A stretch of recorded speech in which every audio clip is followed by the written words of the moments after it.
Assalamualaikum warahmatullahi wabarakatuh. Halo anak-anak, bertemu lagi dengan Ibu Anissa Lestari. Kali ini kita akan mempelajari IPA dengan materi objek IPA dan pengamatannya. Untuk itu, kalian simak videonya sampai selesai ya.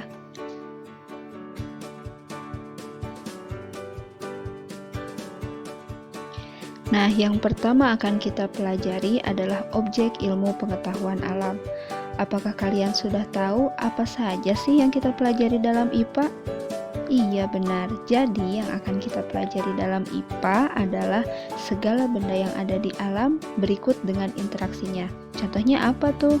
Contohnya misalkan interaksi antara air dengan makhluk hidup atau interaksi antara tumbuhan dengan udara yang ada di atmosfer. Seperti itu.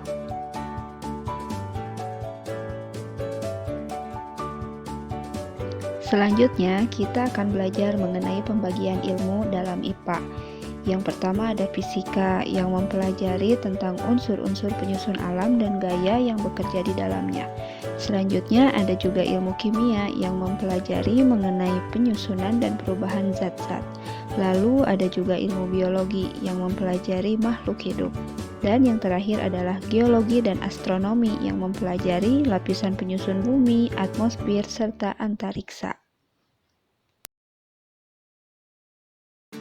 Selanjutnya, kita akan belajar mengenai pengukuran. Apa itu pengukuran? Pengukuran adalah kegiatan membandingkan suatu besaran yang diukur dengan alat ukur yang dipakai sebagai satuan. Sementara besaran sendiri adalah sesuatu yang dapat diukur. Nah, kalau satuan itu adalah sesuatu yang digunakan sebagai pembanding dalam proses pengukuran. Jadi, kalian harus bisa bedakan ya antara besaran dan satuan. Nah, sekarang kita akan belajar mengenai besaran dan satuan pokok. Besaran pokok adalah besaran yang merupakan hasil dari pengukuran, bukan merupakan hasil perhitungan atau operasi antar besaran ya. Contoh misalkan panjang. Panjang itu kita peroleh dengan cara mengukur dengan alat ukur, bukan merupakan hasil dari perkalian atau pembagian antar besaran ya. Jadi ada 7 nih besaran pokok, kalian bisa lihat di tabel yang Ibu tampilkan ya.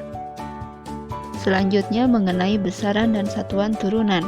Kalau besaran turunan itu adalah besaran yang merupakan hasil operasi dari besaran pokok dengan besaran pokok lainnya.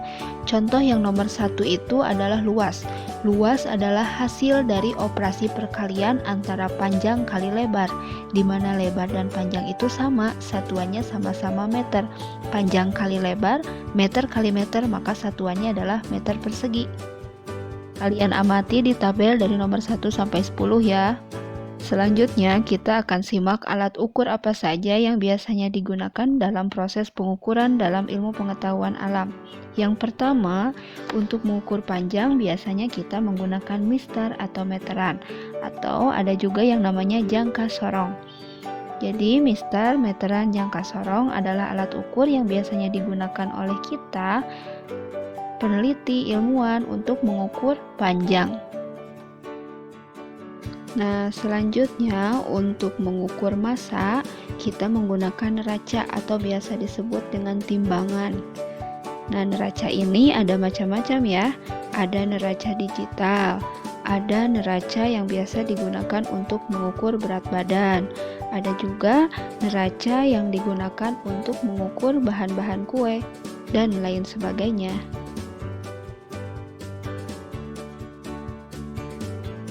Selanjutnya, ada juga alat ukur yang biasa kita gunakan untuk mengukur waktu. Alat ini biasa digunakan oleh guru olahraga untuk menghitung kecepatan kita dalam melakukan lari jarak pendek misalnya. Alat ini dinamakan stopwatch. Jadi, stopwatch adalah alat yang digunakan untuk mengukur waktu. Ada yang ingat satuan waktu itu apa? Iya, satuan waktu adalah second atau detik.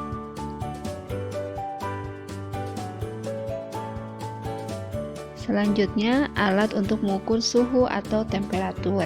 Ini biasanya banyak digunakan oleh dokter atau perawat-perawat untuk mengukur suhu tubuh kita, yang namanya adalah termometer.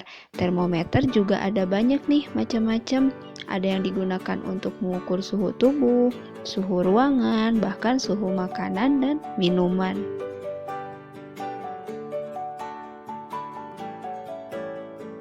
Selanjutnya ada juga alat yang digunakan untuk mengukur kuat arus. Namanya adalah ampermeter. Satuan kuat arus listrik itu adalah ampere. Jadi alat untuk mengukur kuat arus listrik kita namai ampermeter. Mungkin alat ini masih jarang ya kalian lihat, karena biasanya ampermeter ini digunakan oleh orang atau para ahli yang menguasai bidang listrik. Berikutnya kita akan belajar mengenai satuan ya. Jadi satuan itu terbagi menjadi satuan baku atau satuan standar dan satuan tidak baku. Satuan baku adalah satuan yang diakui secara internasional, biasa disebut sebagai satuan internasional atau disingkat sebagai SI ya. Contohnya, kalau panjang satuannya meter, kalau waktu satuannya second, kalau arus listrik satuannya adalah ampere. Selanjutnya adalah satuan tidak baku ya. Satuan tidak baku bukan merupakan standar. Kenapa? Karena hasil pengukuran dari masing-masing orang mungkin berbeda-beda. Contohnya seperti jengkal. Jadi misalkan kita mengukur panjang dengan satuan jengkal atau satuan hasta, atau seperti orang-orang di Eropa dan di Amerika sana, kadang mengukur panjang dengan satuan kaki.